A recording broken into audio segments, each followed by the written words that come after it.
अस्सलाम वालेकुम। Programme night addition में हम आपको खुशामदीद कहते हैं। नाज़रीन, हुकूमत की मुद्दत पूरी होने वाली है, तकरीबन 20 दिन रह गए हैं। इससे पहले हुकूमत चाह रही है कि हर तरह के क़वानीन जिससे मीडिया को क्रश किया जा सके, मीडिया को दबाया जा सके, इसके अलावा और बहुत से क़वानीन, जैसे नैब में इन्होंने क़वानीन तरमीम की, तब्दीलियाँ लेकर आए, बहुत से ऐसी चीज़ें करना चाह रहे हैं कि जैसे इनको बहुत ज़्यादा जल्दी है हर बिल को लाने की, बहुत ज़्यादा उजलत हमें नज़र आ रही है। अब इलेक्ट्रॉनिक मीडिया की निगरानी करने वाला जो इदारा है पैमरा, इसके क़वानीन में एक तरमीम का नया बिल सामने आया है जिस पर सहाफ़ियों में बहुत ज़्यादा तशवीश भी पाई जा रही है। पैमरा तरमीमी बिल में बुनियादी अगर हम बदलाव देखें तो इसमें मिस इन्फॉर्मेशन की तारीफ भी बता दी गई है, डिस इन्फॉर्मेशन की तारीफ को भी इसका बिल का हिस्सा बनाया गया है, जिसका बज़ाहिर मकसद खबरों को ऑथेंटिक बनाना है, जो कि बिल्कुल ठीक है। खबर ऑथेंटिसिटी ही खबर की बुनियादी चीज़ होती है। फेक न्यूज़ या गुमराह कुन खबरों को ख़त्म करना, ये भी बात बिल्कुल ठीक है। बिल में खबर के लफ्ज़ को मुसद्दिका खबर के साथ बदल दिया गया है, लेकिन सवाल यह है कि मुसद्दिका खबर क्या है, कौन इसका फैसला करेगा? अगर कोई खबर की तरदीद करता है तो क्या ये भी मिस इन्फॉर्मेशन डिसइन्फॉर्मेशन के साथ जोड़ा इसको जाएगा? बिल में डिसइन्फॉर्मेशन की तारीफ कुछ ऐसे दी गई है कि ऐसी खबर जो किसी की ज़ाती, सियासी या उसके माली मफाद की खातिर या किसी को हरासा करने के लिए दी गई हो, तो इस खबर में दूसरे शख्स का पॉइंट ऑफ व्यू भी नुमायां तौर पर शामिल करना ज़रूरी होगा। बिल में दूसरी तारीफ मिस इन्फॉर्मेशन की भी शामिल की गई है, जो खबर झूठी हो लेकिन ना चाहते हुए या गलती से नशर हुई हो। दानिस्ता गलत खबर चलाने वाले पर जुर्माना 10 लाख रुपए से बढ़ाकर 1 करोड़ रुपए कर दिया गया है। फिर जो सहाफ़ी गलत खबर देगा, कार्रवाई उस चैनल के ख़िलाफ़ भी होगी। चैनल्स ने जो कंटेंट चलाना है उसकी तफसील भी बिल में दी गई है, बल्कि इश्तिहारात का जो दौरानिया है इसको भी अब 5 से 10 मिनट तक महदूद कर दिया गया है। आर्टिकल 19 में लिखी गई तमाम नेशनल इंटरेस्ट और ख़ारजा पॉलिसी की शिकों की खिलाफ वर्जी भी नहीं की जा सकेगी, वरना इसे संगीन खिलाफ वर्जी के ज़ुमरे में लाकर कार्रवाई की जाएगी। बिल में सहाफ़ियों की तनख्वाहों की अदायगी को भी 2 महीने तक इंश्योर किया गया है और हर सूबे में काउंसिल ऑफ कंप्लेन का शिकायत का निज़ाम भी बनाया गया है। अब नाज़रीन देखते हैं, ये जो बिल है गुज़श्ता हुकूमत में हमें याद है जब तहरीक इंसाफ की हुकूमत थी वो भी एक पीका बिल लेकर आए थे, ये भी कुछ से ज़्यादा मुख्तलिफ नहीं है। गुज़श्ता जितनी भी हुकूमतें रही हैं, हर हुकूमत की ये कोशिश रही है कि वो मीडिया को काबू करें। हमें तो हमेशा हर दौर में एक ही चीज़ समझ में आती है कि जिसकी हुकूमत होती है पैमरा भी उसी का ही होता है। हर हुकूमत की ख्वाहिश के मुताबिक बनाया जाता है हर तरह का कानून, लेकिन जो वज़ीर इत्तलात है मरियम औरंगज़ेब साहिबा, वो ये कह रही हैं कि तनकीद वो लोग कर रहे हैं जिन्होंने बिल पढ़ा ही नहीं है। क्या कहा उन्होंने, ज़रा देखिए। मुझे ये यकीन है कि जो लोग इस पे बात कर रहे हैं, ये मैं यकीन के साथ कहना चाहती हूँ कि उन लोगों ने ये बिल नहीं पढ़ा। इंटरनेशनल जितनी प्रैक्टिसेस थी, इन तमाम के अंदर जो फेक न्यूज़, मिस इन्फॉर्मेशन और डिस इन्फॉर्मेशन का कानून मौजूद है इन रेगुलेटरी बॉडीज़ में और इन कंट्रीज़ के अंदर, उन सब को देखते हुए हम लोगों ने ये बिल बनाया है। ये 11 महीने इन तमाम स्टेक होल्डर्स के साथ, इंटरनेशनल बेस्ट प्रैक्टिसेस के साथ, UN की ह्यूमन राइट्स कमेटी की इन लाइन रेजोल्यूशन के साथ ये कानून जो है, ये बिल की शक्ल इख्तियार की, जो नेशनल असेंबली में पास हुआ है। अब इस बिल को पास कराने और करने में खासी उजलत बरती गई है। 11 महीनों के बाद भी अगर इतने कंसर्न्स हैं, इतने सवालात उठ रहे हैं, तो फिर 11 महीनों में आपने तैयार क्या किया है? जो स्टेक होल्डर्स हैं, मीडिया के लोग हैं, जिनके लिए आप लोगों ने क़वानीन बनाए हैं, वही अगर इस पर एतराज़ात उठा रहे हैं, वही मुतमईन नहीं है, तो 11 महीनों में आपने फिर किया क्या है?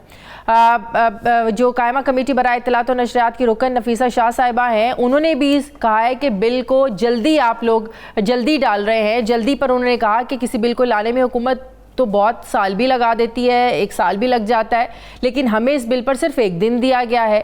साथ ही नफीसा शाह साहिबा ने कहा कि इसका तफसीली जायज़ा लेने के लिए हमें वक्त दिया जाए। बिल सामने ही नहीं लाया गया तो हम इसको पढ़ें कैसे? अब बस सहाफ़ती अखलाक़ियात में पहला उसूल ही सच की तलाश है, सच्ची खबर का नशर करना होता है, जिसके लिए सहाफ़ी के ऊपर इदारे में अपने एडिटर या प्रोड्यूसर्स का चेक होता है और इस पर सज़ाएँ भी दी जाती हैं, जहाँ सहाफ़ी बाज़ औक़ात अपना सोर्स भी बताता है। लेकिन अगर ख़बर की तस्दीक कराने के लिए कोई हुकूमती इदारा या कमेटी सहाफ़ी से उसके सोर्स के मुतालिक पूछे तो शायद वो इस पर समझौता ना करे, चाहे वो खबर झूठी ही साबित क्यों ना हो। ऐसे में हुकूमती इदारों को मीडिया की आवाज़ दबाने का लाइसेंस मिल जाएगा।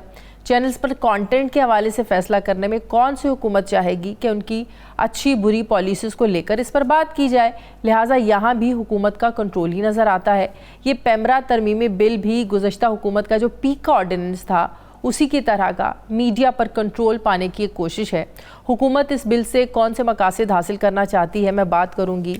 मज़हर अब्बास साहब सीनियर सहाफ़ी, सीनियर तज्ज़ियाकार मेरे साथ मौजूद हैं। अस्सलाम वालेकुम, बहुत बहुत शुक्रिया मज़हर अब्बास साहब। मज़हर अब्बास साहब, एक तरफ हमें सुनाया जाता है कि भाई 11 महीने लगाए हैं, जल्दी में नहीं हम लोग लेकर आए हैं।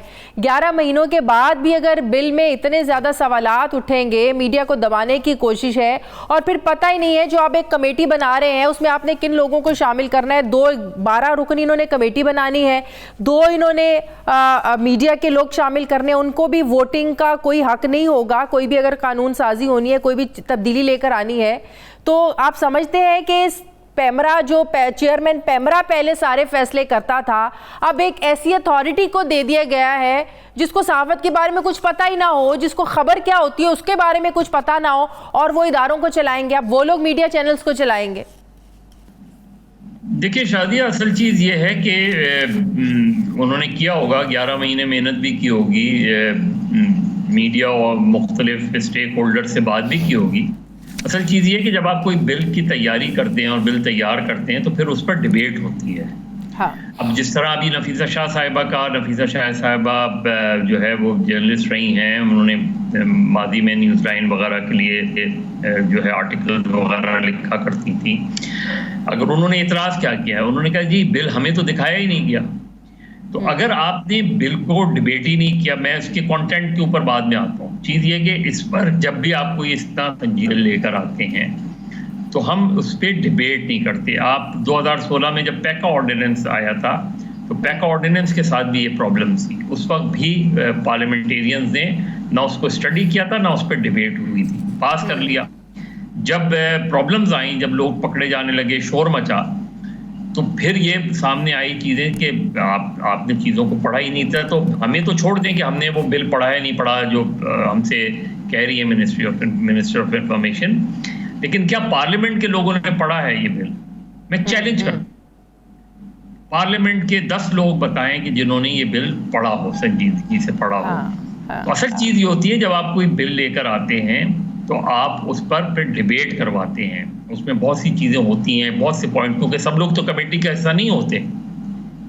कमेटी उसको रिकमेंड करती है, फिर डिबेट होती है, फिर सेनेट में डिबेट होती है। जल्दबाजी बिल बनाने में नहीं हुई। बिल बनाने में यकीनन आपने इतना टाइम लिया, लेकिन बिल को मंजूर करवाने में तो करी है ना इन्होंने जल्दी। सर वही मैं कह रहा हूँ कि मंजूर करवाने में जो जल्दबाजी की क्या जरूरत थी? आपकी गवर्नमेंट जा रही थी। आप बिल प्रेस कॉन्फ्रेंस में पेश करते हैं कि हमने ये बिल तैयार किया है, हम इस पार्लियामेंट से भी मंजूर करवा सकते थे, लेकिन हम बेहतर समझते हैं कि आने वाली पार्लियामेंट जो है इस पर डिबेट करे और इसको वो करे, खत्म हो जाती बात। दूसरी बात ये कि देखिए, डिसइंफॉर्मेशन, मिस इन्फॉर्मेशन की जो इस पे तारीफ की गई है वो बुरी नहीं है, तारीफ आपने कर ली, लेकिन चीज़ ये है कि डिसइंफॉर्मेशन का तो और मिस इन्फॉर्मेशन का तो जो है वो एडिटर और डायरेक्टर न्यूज़ जो है वो उनको पता होता है और पता होना चाहिए। बिल्कुल। अगर कोई रिपोर्टर आपको खबर फाइल कर रहा है, कोई पैकेज फाइल करता है, तो उससे क्वेश्चंस किया जाता है। अगर कोई कमी बेशी होती है तो जो डेस्क के लोग होते हैं वो पूछते हैं। फिर जब फाइनली डायरेक्टर न्यूज़ या कंट्रोलर न्यूज़ के पास जाती है वो पूछते हैं। तो क्वेश्चंस दर क्वेश्चंस उससे किए जाते हैं। एक खबर पूरी तरह फिल्टर की जाती है और कर दी चाहिए, उसके बाद वो ऑन एयर होती है या अखबार में छपती है। उसके बाद भी अगर कोई गलती रह जाती है या कोई बहुत सीरियस फ्लॉ रह जाता है तो फिर वो एडिटर, वो डायरेक्टर न्यूज़, वो फिर जिम्मेदार होता है। वो सिर्फ रिपोर्टर जिम्मेदार नहीं होता, क्योंकि रिपोर्टर ने तो एक खबर फाइल कर ली, उसने आपने जो उससे सवालात करने थे वो सवालात किए, उस सवालात के उसने जवाब किया, आप मुतमईन हो गए। और तो आप नहीं चलाते उसका, ना पैकेज चलाते, ना उसका बीपर करते, ना आप उसकी रिपोर्ट चलाते। तो अगर मुतमईन होने के बाद की तो रिपोर्टर की रिस्पॉन्सिबिलिटी बाद में आएगी। मज़हर साहब, अब मसला ये है ना कि अगर आपने कोई खबर फाइल कर दी है, सियासी खबर है, लेकिन अगर दूसरी पार्टी उस पर पॉइंट ऑफ व्यू अपना देना ही नहीं चाह रही और वो उल्टा तरदीद कर देते हैं, आप मुझे ये समझाएं कि ये मिस इन्फॉर्मेशन में आएगा, डिस इन्फॉर्मेशन में आएगा? अगर कोई बंदा अपनी उस खबर को उस पर बात ही नहीं करना चाह रहा, तो आपने तो जोड़ दिया ना कि आपने दूसरे का भी पॉइंट ऑफ व्यू लेना है, तो क्या उस बंदे के जवाब ना देने को उसको भी आप मिस इन्फॉर्मेशन में गिन लेंगे फिर? नहीं, मिस इन्फॉर्मेशन दूसरी चीज है, डिस इन्फॉर्मेशन दूसरी चीज है। मिस इन्फॉर्मेशन तो ये है कि फर्ज करें मैंने दिया है, खबर दी है, मुझे चीज़ें पूरी तरह कंफर्म नहीं हो रही, मैंने खबर दिया फलां एक्सीडेंट में 4 लोग हलाक हो गए, लेकिन दरअसल 2 लोग हलाक हुए थे। तो वो मिस इन्फॉर्मेशन है, लेकिन मेरी इंटेंशन बुरी नहीं थी, मैंने बैड इंटेंशन के साथ नहीं दी थी। इसी तरह कभी नाम चला जाता है, एक मरतबा तो बहुत सीरियस जो ब्लंडर हुआ था जंग अखबार में, कई साल पुरानी बात है, वो ये कि उस वक्त चीफ मिनिस्टर कायम अली शाह साहब थे, उनकी एक्सीडेंट में इंतकाल की खबर चली गई और वो फ्रंट पेज पे चली गई। फिर जंग ने अपोलोजाइज किया उसके ऊपर, अपोलोजाइज, और यहाँ तक हुआ कि शायद रिपोर्टर की नौकरी चली जाए, लेकिन खुद कायम अली शाह ने बड़ेपन का मुजाहरा किया, उन्होंने कहा नहीं, गलती हो जाती है। तो जो गलती से चीज चली जाती है वो मिस इन्फॉर्मेशन है। जो जानबूझ के चीज की जाती है कि आपको ये जानते हुए कि आपको पता है कि इस चीज को किसी खास मकसद के लिए प्लांट किया जाता है, वो फिर उसको तो हम प्रोपेगेंडा कह सकते हैं ना, नेगेटिवली। लेकिन मुझे ये तो बताएं कि उन्होंने ये बिल तो मंजूर किया निजी टेलीविजन चैनल्स के लिए, जो डिसइंफॉर्मेशन और फेक न्यूज जो स्टेट कंट्रोल मीडिया से चलती है, वो किसके अंडर आएगा? हाँ, उसका कौन अकाउंटेबल होगा? जो 24/7 पीटीवी या रेडियो पाकिस्तान से चीजें चलती हैं, उसको कौन अकाउंटेबल करेगा? आप ले आए उसको भी इसी के उसमें ले आए। दूसरी सबसे अहम बात जो है, जो मिनिस्टर ऑफ इंफॉर्मेशन को समझनी चाहिए, या जब इन्होंने ये थी तो दोनों तरफ से चीजें आनी चाहिए थी, वो थी कि पैमरा की अपनी रीऑर्गेनाइजेशन, पैमरा को रीस्ट्रक्चर करने की जरूरत है, और रीस्ट्रक्चर करने की इस तरह जरूरत है कि पैमरा के चेयरमैन का अपॉइंटमेंट और काउंसिल ऑफ कंप्लेंट के मेंबरान का अपॉइंटमेंट, वो एक हाई पावर्ड कमेटी करना चाहिए, जिसको एक मरतबा जस्टिस नासिर असलम जायद साहब और जावेद जब्बार साहब की कमेटी ने रिकमेंड किया था 2013 में, सुप्रीम कोर्ट के कहने पर उनको अपॉइंट किया गया था। उन्होंने पूरी एक रिकमेंडेशन दी थी, उसमें उन्होंने लिखा था कि leader of the opposition, leader of the house national assembly, leader of the house, leader of the national assembly जो है वो सेनेट का, और उसके अलावा जो है 2 और अरकान, उन पर मुश्तमिल एक कमेटी हो, वो रिकमेंड करे नाम चेयरमैन के लिए भी और काउंसिल के लिए, और फिर प्राइम मिनिस्टर उसको। तो ये तो तरीक़ाकार है। अभी क्या होता है कि गवर्नमेंट ही अपॉइंट करती है, चेयरमैन पैमरा भी वही अपॉइंट कर देती है, काउंसिल ऑफ कंप्लेंट के मेंबर्स भी वो अपॉइंट कर देती है। तो उसकी एग्जीक्यूटिव से इसको हटना चाहिए। एक इंडिपेंडेंट पैमरा बॉडी बनाने के लिए जरूरी है कि सबसे पहले तो पैमरा का रीस्ट्रक्चर। सही, लेकिन मज़हर साहब, इन अदर वर्ड्स हम ये कह सकते हैं कि अब आप आने वाली हुकूमतों को और अपने आप को अब आप ये इख्तियार दे रहे हैं कि आप चैनल्स का जो कंटेंट है उसको कंट्रोल कर सके, उसको काबू कर सके। कोई हुकूमत ये नहीं चाहती है कि कोई भी चैनल, कोई भी एंकर, कोई भी रिपोर्टर उस हुकूमत के जो फ्लॉज हैं उनको हाईलाइट करे, उस हुकूमत की जो नाकामियां हैं उसको हाईलाइट करें। कल को आप सोर्सेस पूछना शुरू हो जाएंगे तो रिपोर्टर तो कोई अपना सोर्स नहीं बताता है। तो आप समझते हैं कि कल को चैनल्स का जो कंटेंट है आप उसको अगर इतना ज़्यादा प्रेशराइज कर देंगे तो कैसे एंकर्स प्रोग्राम करेंगे, कैसे आप बुलेटिन में सच बोलेंगे? आप तो हर चैनल को पीटीवी बनाना चाह रहे हैं। नहीं शादिया, 2 चीजें। देखिए, एक तो ये ठीक है कि कोई रिपोर्टर ना सोर्स बताता है ना बतानी चाहिए, हाँ। लेकिन अगर किसी खबर की तरदीद हो रही है, अगर किसी खबर को कोई भी पार्टी हो जिसके खिलाफ आपने खबर दी है, वो पार्टी इस चीज को चैलेंज कर रही हो, तो उसका तरीका ये कि रिपोर्टर की बर्डन तो रिपोर्टर के ऊपर आएगा, और रिपोर्टर के ऊपर इसलिए आएगा कि फिर अपनी स्टोरी पे स्टैंड करना रिपोर्टर का काम है, हाँ। फिर अगर वो खबर चैलेंज हो रही है तो फिर रिपोर्टर के पास उसके एविडेंस होना लाजमी है। डेफिनेटली रिपोर्टर स्टैंड करता है तो वो फिर उसके ऊपर या तो वो अपोलोजाइज कर ले, गलती मान ले कि जी हाँ मैंने गलत खबर दे दी, लेकिन अगर वो कहता है मैंने खबर दी तो उससे जराए नहीं पूछे जा रहे, लेकिन उस खबर के सिलसिले में ऑथेंटिसिटी की जिम्मेदारी फिर उस रिपोर्टर की है कि वो आए और अपनी खबर को प्रूव करे और फिर उनको काउंटर करे। दूसरी चीज जो बहुत अहम है, जो हम दुनिया भर की मिसालें मिनिस्ट्री ऑफ इंफॉर्मेशन दे रही थी, सबसे इंपॉर्टेंट दुनिया में जो चीजों को कंट्रोल किया गया है वो स्ट्रॉन्ग डिफेमेशन लॉ के तहत किया गया। आप तक इज्जत के कवानीन को बेहतर बनाएं, 2002 के कवानीन को और बेहतर बनाएं। उसमें हालांकि उसमें 1 महीने के अंदर अंदर फैसला होना था, उसमें चाहे हैवी फाइन लगाएं, उसका मैकेनिज्म बेहतर करें, उस कानून को बेहतर करके जब हतक इज्जत का कानून सख्त होगा ना, तो मैं कोई भी चैनल, कोई भी अखबार 10 मरतबा सोचेगा किसी खबर को देने से। बिल्कुल सही। आप उसको बेहतर बना दें, चीजें बेहतर हो जाएंगी। आप कैमरा को रीऑर्गेनाइज करें, रीस्ट्रक्चर करें, चीजें बेहतर हो जाएंगी। सही। आप एडिटर का इंस्टीट्यूशन बहाल करें, एडिटर्स की जिम्मेदारी लगाएं, डायरेक्टर न्यूज की जिम्मेदारी हो, उनको अथॉरिटी दें, चीजें बेहतर हो जाएंगी। सही। तो जिम्मेदारी सबकी मिलकर है। बहुत अच्छी बात है कि मीडिया वर्कर्स के लिए बात की गई है सैलरीज के हवाले से। बिल्कुल, ये अच्छा पॉइंट है। 2 महीने क्यों? हर महीने उसकी, यानी अगर मुझे 1 महीने बाद तनख्वाह नहीं मिल रही तो हमारे बेशुमार ऐसे वर्कर्स हैं जिनको अगर आप 1 महीने में सैलरी नहीं देंगे तो उनके घर के चूल्हे नहीं जलते। Very true. तो असल चीज ये कि उनको तो ये तो कानून है, मुल्क का कानून है। बिल्कुल सही। आप अगर वो दिया है तो उसको फौरी तौर, तो चीजें बेहतर हैं। इसको मजीद जल्दबाजी में करने के बजाय और चीजों को बेहतर बनाया जा सकता है। बहुत बहुत शुक्रिया सीनियर सहाफ़ी तज्ज़ियाकार मज़हर अब्बास साहब मेरे साथ थे। शुक्रिया आपका। मुझे ब्रेक लेनी है, नाज़रीन वापस आते हैं एक वक्फे के बाद।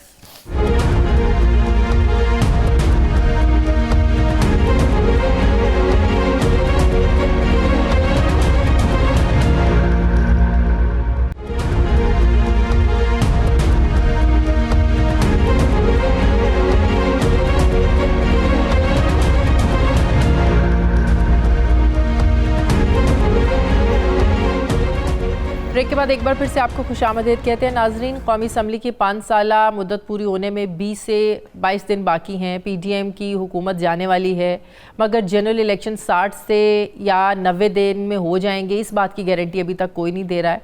यानी मुल्क में इलेक्शन होना भी एक अभी सवालिया निशान है। सवाल उठता है कि ऐसी कौन सी वजूहात हैं जो बर वक्त इलेक्शन नहीं होने दे रही हैं। इतनी कन्फ्यूजन है, इतनी गैर यकीनी की सूरत हाल है, ये क्यों है?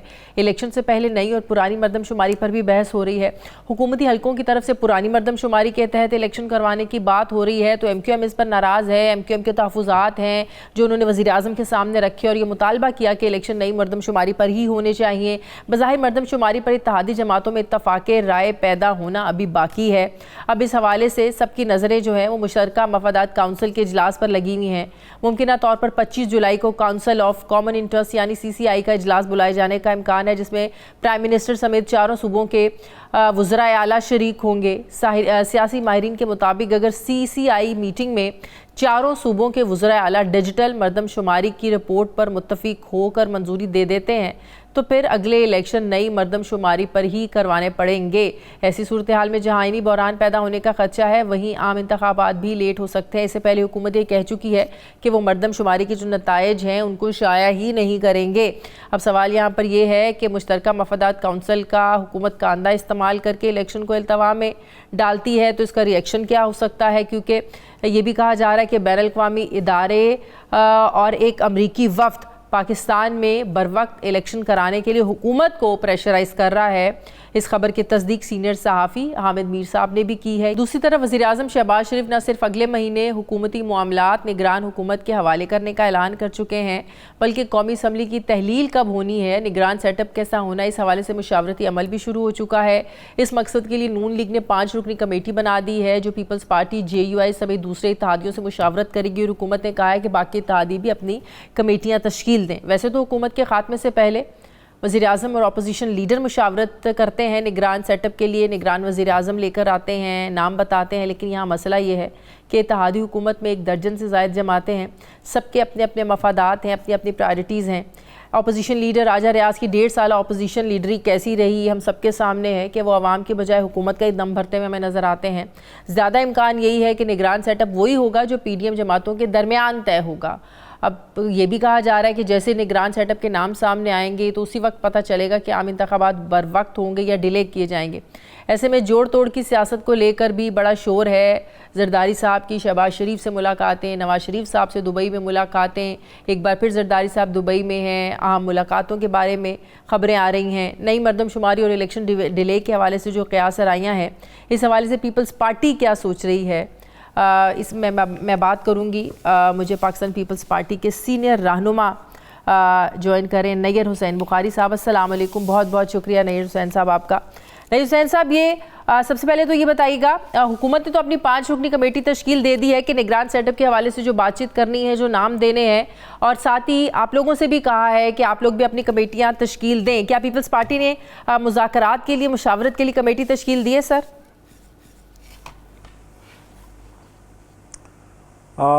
शुक्रिया।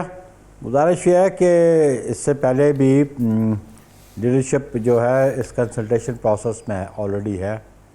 चेयरमैन बिलावल भुट्टो जरदारी साहब और प्रेसिडेंट जरदारी साहब की चंद दिन पहले भी प्राइम मिनिस्टर से इस्लामाबाद में मुलाकात हुई, उससे पहले भी मुलाकात होती ही रही, और पॉलिटिकल लीडरशिप जो आपस में मुलाकात करती रहती है। बिलखुसूस जब हम अलायंस में इस गवर्नमेंट में बैठे हैं तो जो पॉलिटिकल इश्यूज़ हैं उस पर डायलॉग और डेलिब्रेशन तो रहती हैं।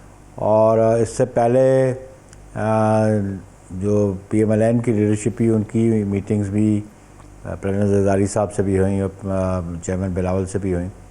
लेकिन ये ज़रूरी था इसके लिए, प्राइम मिनिस्टर साहब के लिए, कि वो कोलिशन की गवर्नमेंट को लीड कर रहे हैं, तो इसलिए वो जो दीगर पार्टीज़ हैं उनको भी ऑन बोर्ड लिया जाए। अल्टीमेटली आपने ये ज़रूर कहा कि अंडर द कॉन्स्टिट्यूशन ये तो consultation with the leader of opposition है, लेकिन इस वक्त सिचुएशन ये थी कि प्राइम मिनिस्टर जो हेड कर रहे हैं वो एक कोलिशन गवर्नमेंट को हेड कर रहे हैं, तो ये मैं समझता हूँ कि इखलाकी तौर पे भी नहीं, मामलात में आप लोगों को ऑन बोर्ड नहीं लिया जाता। नहीं, किस मामले में ऑन बोर्ड नहीं लिया गया सर? नहीं, मैंने तो ये नहीं कहा ऑन बोर्ड नहीं लिया गया था। मैं तो समझ रहा हूँ कि ये तो मतलब ऑब्लिगेशन है सिटिंग प्राइम मिनिस्टर की कि वो अपने कोलिशन पार्टनर्स को ऑन बोर्ड ले। तो इससे पहले हमारी लीडरशिप की तो मुलाकात दुबई में भी रही, लाहौर में भी रही और इस्लामाबाद में भी रही, और कंसल्टेशन एंड प्रोसेस हैं। और अगर हमारी लीडरशिप ने ये समझा, ज़रूरत समझी, तो वो अपनी कमेटी कंस्टिट्यूट कर सकते हैं और उसको डायरेक्शन दे सकते हैं। लेकिन सो फार अभी तक 60 दिन के हवाले से और 90 दिन के हवाले से पाकिस्तान पीपल्स पार्टी की और मुस्लिम लीग नून की, बाकी जमातों की सोच डिफरेंट है। ये हुकूमत चाहती है, मुस्लिम लीग नून चाहती है कि जो असम्बली है अपने मुकर्ररा मुद्दत से 2 रोज़ 3 रोज़ पहले तहलील कर दी जाए, ताकि निगरान सेटअप 90 रोज़ का हो। मज़ीद इलेक्शंस की तैयारी के लिए इन्हें महीने का वक्त मिल जाए। जबकि पाकिस्तान पीपल्स पार्टी के लोग ये कहते हैं कि जो आईनी मुद्दत है उसमें ख़त्म हो और जो 60 दिन आप उसी में इलेक्शंस करवाएं। क्या इन जो पिछले दिनों मुलाकातें हुई हैं जरदारी साहब की, शहबाज शरीफ साहब की, नवाज शरीफ साहब की, इस चीज़ पर अभी तक कंसेंसस नहीं हुआ कि जो पार्लियामेंट है उसको आपने वो मुकर्ररा मुद्दत पर ही उसका वक्त ख़त्म होना है या पहले करना है? इस पर कंसेंसस नहीं हो सका अभी।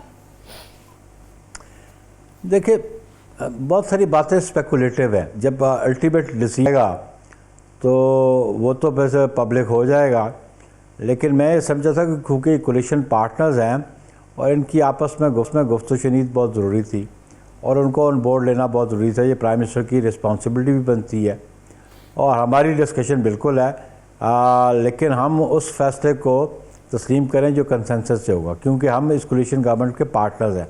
हमारा पॉइंट ऑफ व्यू बिल्कुल ये था कि टर्म पूरी हो, लेकिन बात यह है कि ये बहुत ज़्यादा मटीरियल बात नहीं कि इलेक्शंस विदिन 60 डेज़ होते हैं या विदिन 90 डेज़ होते हैं। हमारे लिए मटीरियल बात यह है कि इलेक्शन हो जाने चाहिए और election free fair and transparent होने चाहिए और इलेक्शन कमीशन जो है वो अपनी जिम्मेदारी निभाए। और जो वो बात भी ठीक है, लेकिन बीच में एक रुकावट जो मर्दमशुमारी की आ रही है उस पर पाकिस्तान पीपल्स पार्टी का इस बात पर कंसेंसस है, जो हुकूमत ये कह चुकी है कि जो नई मर्दमशुमारी, हम तो अभी उसके नताइज ही वो जारी नहीं करेंगे, हम उसको शाया ही नहीं करेंगे ताकि कोई मसला ही ना खड़ा हो, तो लिहाजा पुरानी मर्दमशुमारी पर ही इलेक्शंस होने चाहिए। इत्तेहाद जो आप लोगों के इत्तेहादी हैं, इस हुकूमत के इत्तेहादी MQM, वो इस पर बड़ा एतराज़ उठा रही है। तो क्या पाकिस्तान पीपल्स पार्टी का कंसेंसस है कि ठीक है पुरानी मर्दमशुमारी पर करवा दें आप इलेक्शंस? देखिए, जो आप कहते हैं ना हुकूमत कह रही है, एक मिनिस्टर की स्टेटमेंट है।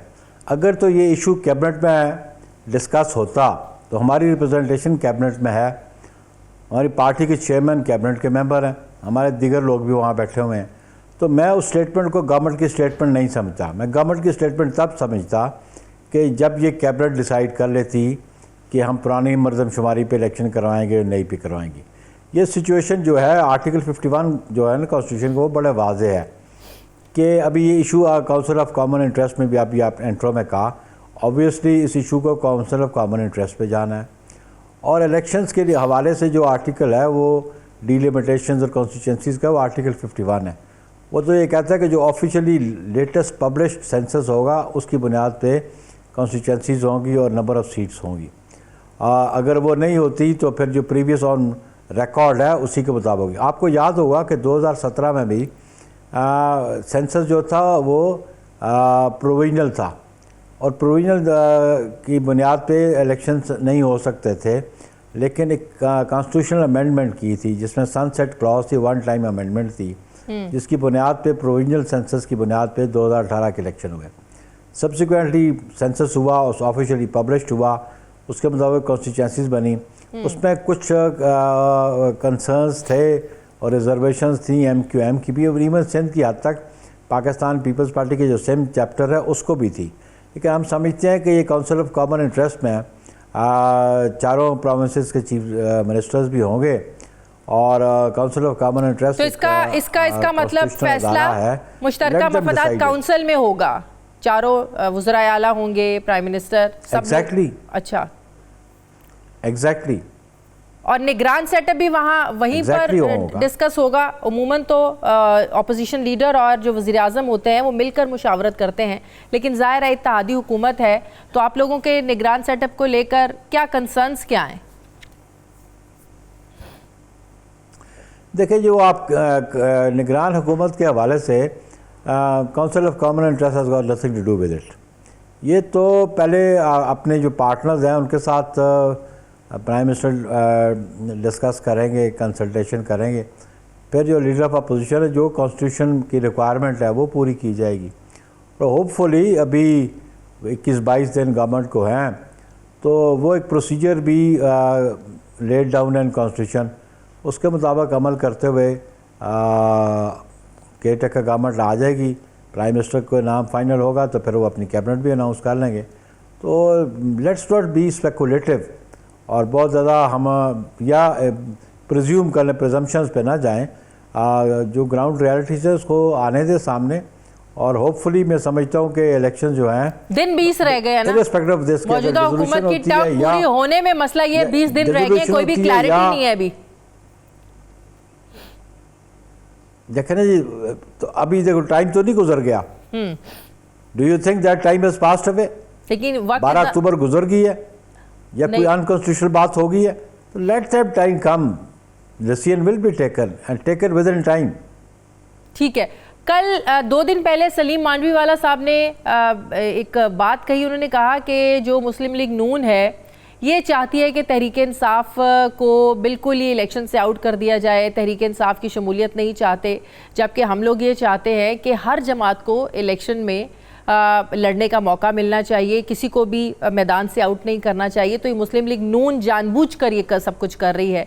तो क्या पाकिस्तान पीपल्स पार्टी, ज़ाहिर है सलीम मांडवीवाला का ताल्लुक पाकिस्तान पीपल्स पार्टी से है, तो क्या पाकिस्तान पीपल्स पार्टी की यही सोच है जो सलीम मांडवीवाला साहब बात कर रहे हैं कि ये कॉन्शियसली, शौरी तौर पर तहरीक इंसाफ के साथ मुस्लिम लीग नून ये सलूक कर रही है?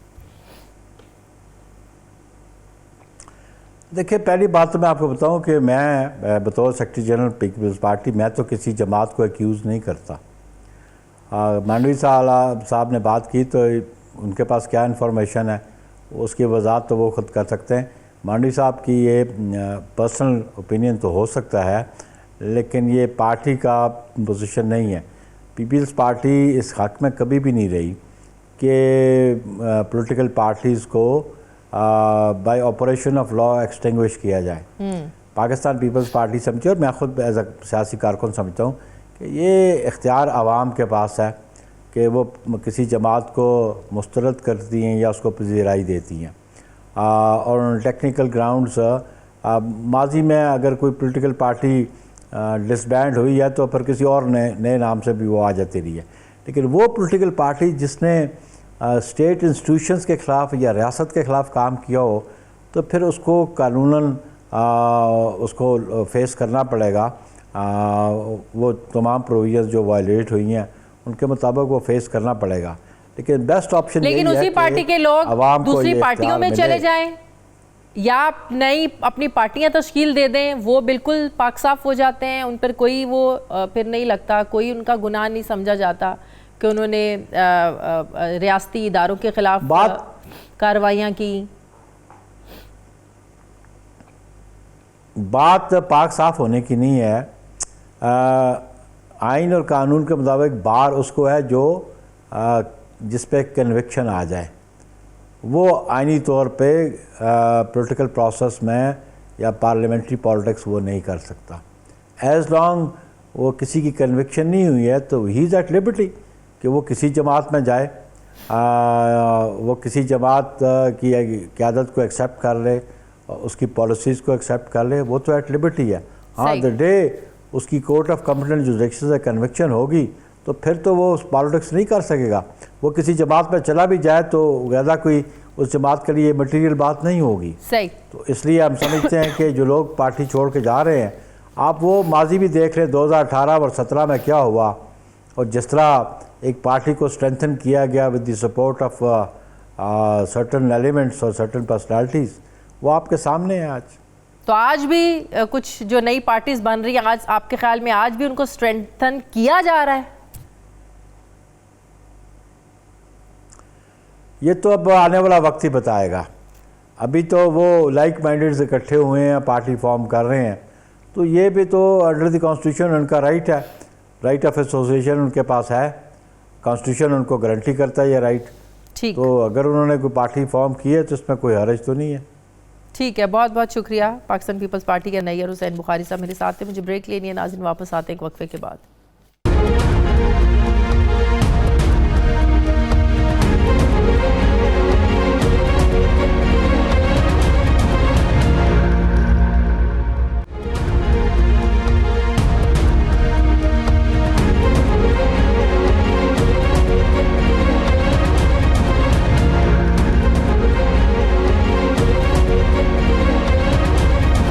एक बार फिर से आपको खुशामदीद कहते हैं नाजरीन। हर गुजरते दिन के साथ पाकिस्तान तहरीक इंसाफ के चेयरमैन की मुश्किलात में इजाफा हो रहा है। एक तरफ सियासी महाज है तो कानूनी महाज पर भी मामलात ख़ास से गड़बड़ हो रहे हैं, मुश्किलात पैदा हो रही हैं, जिसके बाद अब ये सवाल उठ रहा है कि चेयरमैन पीटीआई सियासी मसाइल और जो कानूनी मसाइल हैं उनसे निकल कर इलेक्शन में पहुँच पाएंगे या फिर नाअहल हो जाएंगे, क्योंकि तोशा खाना और अलकादी ट्रस्ट केसेस पर तेज़ी से काम हो रहा है। साबिक वज़ीर आज़म के प्रिंसिपल सेक्रेटरी आज़म खान भी अब वादा माफ़ गवाह बनकर मैदान में आ गए हैं। 34 दिन तक गायब रहने के बाद आज़म खान का मुबैना तौर पर ऐसा ज़मीर जागा है कि आज़म खान ने साइफ़र को प्री प्लान ड्रामा करार देते हुए एक स्टेटमेंट रिकॉर्ड करवाया कि अमरीकी साइफ़र गलत था, इसको गलत रंग देकर झूठा और बेबुनियाद बयानियाँ बनाकर इसे सियासी मकासद के लिए, अपने ज़ाती मफाद के लिए इस्तेमाल किया गया। साथ ही आज़म खान ने यह भी बताया कि 9 मार्च को साइफ़र मुझसे लेकर बाद में साबिक वज़ीर आज़म ने कहा कि वो उनसे गुम हो गया है। आज़म खान के ये बयान हल्फी मजिस्ट्रेट के सामने उन्होंने ये दिया 164 का बयान। उसके बाद अब उनके ख़िलाफ़ कार्रवाई शुरू भी हो सकती है। मुस्लिम लीग नून कह रही है कि इन पर इमरान खान पर साबिक वज़ीर आज़म के ख़िलाफ़ आर्टिकल 6 का मुकदमा भी लग सकता है और तफ्तीश के लिए 25 जुलाई को तलब भी कर लिया गया है। इसी केस में चेयरमैन पीटीआई की गिरफ्तारी और आर्टिकल 6 की कार्रवाई का इंदिया भी दिया जा रहा है। फिर आज़म खान कल ही अगले ही रोज़ वो 190 मिलियन पाउंड के अलकादी ट्रस्ट केस में भी अपना बयान रिकॉर्ड करवाने के लिए नैब के ऑफिस पहुंच गए। ज़रा ये बता रहे हैं कि आज़म खान ने नैब की टीम को बताया है कि काबीना के लिए जो समरी तैयार की गई थी उसमें जो मेन रोल था वो शहजाद अकबर का था और इमरान खान हिदायत देते रहे। समरी की मंजूरी के लिए इमरान खान ने पूरी काबीना से कहा कि इसकी मंजूरी दी जाए। आज़म खान ने पाकिस्तान में ट्रांसफ़र होने वाली रकम और इसे मुतालिका दस्ते वज़ारत के ठीक होने की तस्दीक भी की और ये तस्दीक की कि ये सब कुछ उनके सामने हुआ। नैब टीम ने उन्हें एक तहरीरी सवालनामा भी दिया जिसका जवाब देने के लिए आज़म खान ने 1 हफ़्ते की मोहलत भी मांगी। दूसरी तरफ तोशाखाना केस भी चेयरमैन पीटीआई के लिए मुश्किलात बनता हुआ नज़र आ रहा है। चेयरमैन पीटीआई पहले दिन से इस केस में पेश होने से कतरा रहे हैं। बाकायदा ट्रायल शुरू होने के बाद तवक्को की जा रही है कि इस केस का फैसला भी जल्द हो जाएगा और इस केस में भी चेयरमैन पीटीआई की नाअहली और गिरफ्तारी का खदशा सामने आ रहा है। अब सवाल उठता है कि आज़म खान माजी में जितना चेयरमैन पीटीआई के करीब थे, क्या वो अब उनके लिए उतने ही ख़तरनाक साबित हो सकते हैं? आज़म खान के साइफ़र पर इकबाली बयान की कानून की नज़र में कितनी अहमियत है? क्या वाकई साइफ़र मामले पर आर्टिकल 6 की कार्रवाई का आगाज़ हो सकता है कि क्या चेयरमैन पीटीआई इन कानूनी चैलेंजेस से निकल कर इलेक्शन के मैदान तक पहुंच सकते हैं या नहीं? मैं बात करूंगी। मुझे ज्वाइन कर रहे हैं माहिर क़ानून शुएब शाहीन साहब, तहरीक इंसाफ की कोर कमेटी का हिस्सा है, रुकन है। अस्सलाम वालेकुम, बहुत बहुत शुक्रिया शुएब शाहीन साहब आपका। शुएब शाहीन साहब, साइफ़र के मामले को तो लेकर हुकूमती वज़रा कह रहे हैं कि इन्हें 14 साल की कैद भी हो सकती है, सज़ा भी हो सकती है। साबिक़ वज़ीर-ए-आज़म को, चेयरमैन पीटीआई को सिर्फ यही नहीं, आर्टिकल 6 लगाने की भी बातें हो रही हैं। आप देखिए, साइफ़र का मामला, तोशाखाना केस का मामला, फिर अलकादिर ट्रस्ट केस, तो ये कितने मसाइल हैं। इनमें कोई ऐसा भी केस है जिससे बचना जो है वो आसान है चेयरमैन पीटीआई के लिए? देखिए, पहली बात तो ये है शाजिया, अगर इनका मकसद और नियत वाकई जेन्युइन कोई केसेस बनाना होता तो ये आज तक 2 से 4, 4 से 5, 8, 10, 20 केस बनाते। इन्होंने 180 से ज़ायद मुकदमात बना दिए हैं। ये हवा में तीर चला रहे हैं और हवा में तीर वो ये कहते हैं कि चले कोई तो चल जाएगा। ये सारे सिस्टम को मैनिपुलेट कर रहे हैं, तमाम करप्ट सिस्टम को खान साहब के खिलाफ इस्तेमाल कर रहे हैं। मुझे ये बताएं, आज़म खान साहब 22 ग्रेड का रिटायर्ड ऑफिसर, सिविल ब्यूरोक्रेसी का सबसे टॉप पोजीशन को एंजॉय करने वाला बंदा, वो 34 दिन के लिए लापता हो गया। सिर्फ लापता नहीं हुआ, किडनैप हो गया और उसके लिए उसके घर वालों ने FIR दर्ज कराई। इस्लामाबाद हाई कोर्ट में रिट पिटीशन फाइल हुई विच इज स्टिल पेंडिंग और लाहौर इस्लामाबाद हाई कोर्ट में आकर के लॉ एनफोर्समेंट एजेंसीज ने आकर कहा हाँ जी वो किडनैप हो गया है। अभी इस वक्त उसके वेयर अबाउट्स नहीं पता, लेकिन जो ही वो जब आए वो उनके अहले खाना ने FIR वापस भी ले ली। देखे ना, अब बात सिंपल ये है कि पहली बात तो ये है कि ये राना सनाउल्लाह को कैसे पता चला कि वो किसी दोस्त के यहाँ ठहरे हुए थे। राना सनाउल्लाह के पास वो प्रिंटेड फॉर्म में जो आप सारे मीडिया को दिया गया, मुझे ये बताएं, वो तो स्टेटमेंट आई नहीं उसकी। वो तो लिखा हुआ है कि आज़म खान ने ये कहा, आज़म खान ने इमरान खान के बारे में, IQ के बारे में ये कहा, फलां ने ये कहा, इसमें ये पेश की जा सकती है। ये किसी के लिए ब्रीफिंग तैयार हुई और उसको स्टेटमेंट बना कर दे दी गई। आखिर चलिए, अगर आज़म खान ने ये नहीं कहा तो आज़म खान तरदीद कर देते। 2 दिन से हर मीडिया चैनल पर चल रहा है, सोशल मीडिया पर उनका ये 164 का बयान चल रहा है, तो आज़म खान एक ट्वीट कर देते कि मैंने तो ये ऐसा कुछ नहीं कहा, ये तो झूठा है, ये तो या तो जबरदस्ती कह देते, जबरदस्ती लिया गया है, मैंने तो ऐसी कोई बात ही नहीं करी। उनकी तरफ से तरदीद भी तो नहीं आई ना, तो फिर क्या समझे इसको? एक शख्स 34 डेज तक अंडर कन्फाइनमेंट रहता है, इलीगल कन्फाइनमेंट, क्योंकि लीगल कन्फाइनमेंट का तो अभी तक नहीं आया।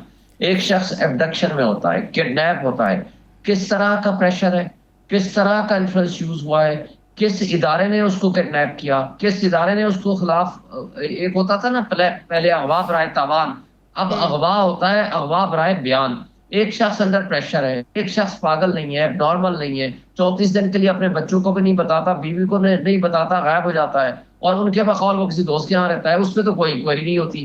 कोई पाकिस्तान में क्या किसी के बुनियादी हुकूक भी हैं? लेकिन माजी की मिसालें हमारे सामने है ना। 1977 में आपको भी पता है ना, भुट्टो साहब के खिलाफ मसूद महमूद साहब बन गए थे वादा माफ गवाह और फिर वही वादा माफ बनना उनको, भुट्टो साहब को फांसी घाट तक ले गया था। देखिए, उस वक्त भी वादा माफ गवाह जिनके कहने पे बने और जिस तरह फांसी घाट में चढ़ाया गया, वो सब कुछ आपके सामने है। जजेस ने खुद आकर कहा कि हमें कितना प्रेशर था। लिहाजा अब आज भी जो कुछ हो रहा है वो क्या ये नॉर्मल है? क्या ये इस तरह के होते हैं? क्या वो पहले भी इस तरह 34 दिन या 20 दिन के लिए कभी गायब हुआ? क्या कोई इस तरह का नॉर्मल इंसान इस तरह कर सकता है? ये सारा कुछ शो कर रहा है, ये बदनीयती है। और दूसरी बात, मुझे ये बताएं, ये साइफर के एक कहानी को जो गढ़ने की कोशिश हो रही है, साइफर की लेकिन साइफर के सुन लेना, साइफर को लेकर हमने चेयरमैन पीटीआई की स्टेटमेंट्स को लम्हा ब लम्हा बदलते देखा है। पहले सारा मुद्दा था डोनाल्ड लू पर, अमेरिका पर, वहाँ से प्रेशर आया, बल्कि अमेरिका ने तो इस चीज़ को बॉदर ही नहीं किया ना, उन्होंने कोई इंटरफेयर नहीं किया। बाद में चेयरमैन पीटीआई ने कहा नहीं नहीं नहीं नहीं, ये तो सारी साजिश ही पाकिस्तान में घड़ी गई थी। जनरल बाजवा पर उन्होंने इल्ज़ाम लगाया। फिर उन्होंने कहा ये जो मौजूदा पीडीएम हुकूमत है, उन्होंने नून लीग पर इल्ज़ाम लगाया। मतलब कि चेयरमैन पीटीआई की एक स्टेटमेंट नहीं रही साइफर को लेकर। वो पहले जलसे में लहराकर जनरल बाजवा को कहते रहे, अमेरिका को कहते रहे, बाद में उन्होंने कहा नहीं नहीं नहीं, ये तो सारी तैयारी यहाँ पर हुआ था। अब आप मुझे 1 मिनट विदाउट इंटरप्शन दीजिएगा ताकि आपकी बात का मैं प्रॉपर जवाब जी प्लीज। पहली बात तो ये है कि क्या साइफर की एग्जिस्टेंस है? यस है। क्या साइफर के ऊपर में साइफर को नेशनल कैबिनेट में पेश किया गया? यस। उसको डीक्लासिफाई किया गया? यस। क्या उसके ऊपर कॉम्पिटेंट अथॉरिटी कौन है? फेडरल गवर्नमेंट है। यस, उसके पास पेश हुआ। फेडरल गवर्नमेंट का क्या डिसीजन है कैबिनेट का? नेशनल सिक्योरिटी काउंसिल में रखा जाए। यस, रखा गया। नेशनल सिक्योरिटी काउंसिल जो कि हाई पावर्ड बोर्ड है, कमेटी है regarding the national issue, security issue, उन्होंने उसको कहा डिमार्च करें टू द यूएस एम्बेसडर और शदीद एहतजाज करें। यस, ये हुआ। फिर क्या खान साहब ने इसके ऊपर कमीशन बनाया? यस, बना। जनरल रिटायर्ड तारिक की सरबराही में वो पीछे हट गए। इस दौरान रिजीम चेंज हो जाती है। रिजीम चेंज के बाद क्या नेशनल सिक्योरिटी काउंसिल का दोबारा इजलास हुआ? यस, हुआ। क्या उसके अंदर असद मजीद एम्बेसडर को बुलाया गया? यस, बुलाया गया। क्या उसने आकर के उन कंटेंट्स को हर्फ बार दुरुस्त साबित किया? हाँ जी, हुआ। जब ये शहबाज शरीफ साहब फ्लोर ऑफ द हाउस पे खड़े होके, ये जो दूसरी नेशनल सिक्योरिटी काउंसिल की मीटिंग थी, शहबाज शरीफ साहब की जेर सदारत हुई थी, फ्लोर ऑफ द हाउस पे खड़े होकर कहा कि बहुत धमकी आमेज उसके अंदर अल्फाज हैं और इसकी हाई पावर्ड कमेटी से या कमीशन से हम तहकीकात कराएंगे। नहीं कराई। क्या राना सनाउल्लाह का एक सबॉर्डिनेट ऑफिस जो कि मिनिस्ट्री ऑफ इंटीरियर का सबॉर्डिनेट ऑफिस है, तो फिर चेयरमैन पीटीआई अपने इस बयान पे खड़े रहते ना कि अमेरिका ने सारा कुछ किया। एक बात मेरी अभी मुकम्मल करने दें। क्या वो इंडिपेंडेंट तहकीकात करेगा? क्या आज भी खान साहब ने ये नहीं कहा कि आप जुडिशियल कमीशन बनाओ, इंडिपेंडेंट फोरम हो? मुझे ये बताएं उसके जो कंटेंट्स हैं वो इतने थ्रेटनिंग हैं और कौन कौन उसमें मुलव्विस है, उसके बारे में ही तो कमीशन। अब मेरी बात सुन लेना। चेयरमैन पीटीआई ने एक इंटरनेशनल चैनल को इंटरव्यू देते हुए कहा था कि नहीं, मेरा नहीं ख्याल अमेरिका इसमें मुलव्विस है, ये साजिश यहीं पर हुई है, पाकिस्तान में हुई। फिर जनरल बाजवा पर वो इल्जाम लगाते रहे। साजिश, मुझे ये बताएं, मुदाखलत और साजिश को सुनते सुनते हमारे कान पक गए हैं। मुदाखलत एडमिटेड एंड एस्टैब्लिश्ड है बाय ऑल द कंसर्न। एक फॉरेन स्टेट ने आपकी खुद मुख्तारी पे अटैक किया और आपके लोकल हैंडलर्स कौन इन्वॉल्व है, बाहर से कौन कौन इन्वॉल्व है, इसको कौन डिटरमिन करेगा? मैं आप तो नहीं करेंगे, ना ही इसको खान साहब करेगा, ना शहबाज शरीफ करेगा। इसको डिटरमिन करेगा कोई हाई पावर्ड इंडिपेंडेंट कमीशन। हमारे सामने आजम खान और चेयरमैन पीटीआई की वो ऑडियो लीक्स भी सामने है ना। वो ऑडियो लीक्स हमारे सामने है जिसमें कहा जा रहा है कि साइफर से खेलना है, अब इसी मामले को लेकर खेलना है। तो इसी सारे को तो बुनियाद बनाकर 164 का बयान दिया है आजम खान ने। मुझे ये बताएं, इस पहले तो ऑथेंटिसिटी, आप एक प्राइम मिनिस्टर की कोई ऑडियो टेप दुरुस्त है या गलत है, हम उसकी ऑथेंटिसिटी में बाद में जाते हैं। उसको जिसने बना के लीक किया वो ऑफिशियल सीक्रेट एक्ट का मुजरिम है, जो ये कहता है कि मैंने प्राइम मिनिस्टर की ऑफिशियल एक सीक्रेट है, उसको जलसे में लहराना, क्या ये ऑफिशियल सीक्रेट की खिलाफ वर्जी नहीं है? शाजिया, वो डीक्लासिफाई हो गया। डीक्लासिफाई कैबिनेट ने किया। कैबिनेट के हुक्म से नेशनल सिक्योरिटी काउंसिल के मिनट्स बने और 2 दफा मिनट्स बने। और क्या प्राइम मिनिस्टर शहबाज शरीफ उसके बारे में बात करे तो वो गलत नहीं है? अगर उसके बारे में इमरान खान बात करे, आपके मुल्क के ऊपर कोई जंग मुसल्लत करे, आपके मुल्क की सॉवरेनिटी को डिस्टर्ब करे, आपकी खुद मुख्तारी को चैलेंज कर ले और इस कदर डिटेल से करे जो कि आपके असद मजीद एम्बेसडर को आकर के उसको कंफर्म करना पड़ता है कि जनाब ये हुआ है, फिर आपने डिमार्च क्यों किया? आप तो कहें कि नहीं जनाब हमारी तो दोस्ती, हम ये अपना एहतजाज वापस लेते हैं, अपना डिमार्च का लेटर वापस लें। फिर शहबाज शरीफ ने जो कुछ कहा वो अपने अल्फाज वापस लें। तो फिर चेयरमैन पीटीआई ने इंटरव्यू में क्यों कहा कि मुझे नहीं लगता ये अमेरिका ने किया है, अमेरिका का इसमें कोई अमल दखल नहीं? देखिए बात ये है, ये कहां से ओरिजिनेट हुआ, कहां पहुंचा, किस किस बंदे की इन्वॉल्वमेंट है, कहाँ नहीं है, ये तो बाकी हो सकते हैं गैस, ये गैस हो सकते हैं ना, उसको डिटर्मिनेशन के लिए एक हाई पावर्ड कमीशन की जरूरत है। मुझे ये बताएं कि आप एक कानूनदान हैं, आजम खान, ना कि ये कि आप उसको मुझे एक बात बताएं, एक शख्स के खिलाफ सियासी मकासद और पॉलिटिकल विक्टिमाइजेशन के लिए यूज करें। मुझे एक बात बताएं शुएब शाहीन साहब, कि एक शख्स ने स्टैंड लिया, शुएब शाहीन साहब खुल के कहा कि हमारे मुल्क के मामलात में मुदाखलत है। शुएब शाहीन साहब, आप एक कानूनदान हैं, आप मुझे ये बताएं कि 164 का जो बयान दिया है आजम खान ने साइफर के मामले में, और फिर कल जो वो नैब में पेश हुए हैं अलकादिर ट्रस्ट को लेकर जो उन्होंने बयानात दिए हैं, इसकी क्या अहमियत है?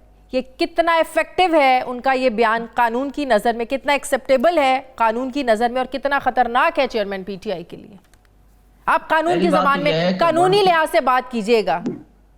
कानूनी ज़बान में अब जो भी कोई बंदा स्टेटमेंट देता है किसी मुल्जिम के खिलाफ, उसके लिए मस्ट है कि वो मुल्जिम मौजूद हो और उसके वकील के जरिए उस बंदे के ऊपर चिरा हो, क्रॉस एग्जामिनेशन जिसको बोलते हैं। और अगर ये कंडीशन नहीं है तो आईन और कानून की नजर में उस स्टेटमेंट की जीरो वैल्यू है, नंबर 1। नंबर 2, अगर वो खुद मुल्जिम है जो बंदा, तो फिर उसको दो उसकी सूरतें होती हैं कन्फेशन स्टेटमेंट की। वो आकर कहे यस मैं इसमें मुलव्वस हूं और मेरे साथ फलां मुलव्वस है, तो उसकी very very weak kind of evidence तस्वर कर सकते हैं, लेकिन वो इसमें नहीं दी। एक होती है, इसको कहते हैं इनकल्पेटरी स्टेटमेंट, एक होती है एक्सकल्पेटरी स्टेटमेंट, यानी वो आकर कहे कि मैं तो इन्वॉल्व नहीं हूं लेकिन फलां बंदा इन्वॉल्व है, उसकी जीरो वैल्यू है in the I of law. लिहाजा इस स्टेटमेंट की कानून की नजर में कोई हैसियत नहीं है। लिहाजा अगर ये इसकी ऐसी देखें, अगर कोई ऐसी इंडिपेंडेंट एविडेंस या विटनेस होती ना, तो इनको ये इसको अगवा करके स्टेटमेंट ना लेनी पड़ती 164 की, इनको फिर अगवा करने की जरूरत नहीं थी। इसका मतलब है कि फिर आप स्ट्रांगली इंडिपेंडेंटली आप उसको प्रोसीड करते। क्या शहबाज शरीफ ने फिर क्यों नहीं कमेटी बनाई, क्यों नहीं कमीशन बनाया जो उसने फ्लोर ऑफ द हाउस में खड़े होकर कहा था? क्यों उसने कहा कि धमकी आमेज अल्फाज हैं? तो बात ये थी कि इसके अंदर आपको अगर पॉलिटिकल विक्टिमाइजेशन के लिए इसको मुल्क की खुद मुख्तारी के ऊपर अगर आपने इशू आ गया है और उसको इस्तेमाल करना है, तो ये हमारे मुल्क की बहुत बहुत शुक्रिया शुएब शाहीन साहब, बहुत शुक्रिया तहरीक इंसाफ की कोर कमेटी के रुकन शुएब शाहीन साहब मेरे साथ थे। बहुत शुक्रिया आपका। प्रोग्राम का वक्त हो गया, नाज़रीन फीडबैक ज़रूर दें, अपना ख्याल रखें, मुझे इजाज़त दें, अल्लाह हाफ़िज़।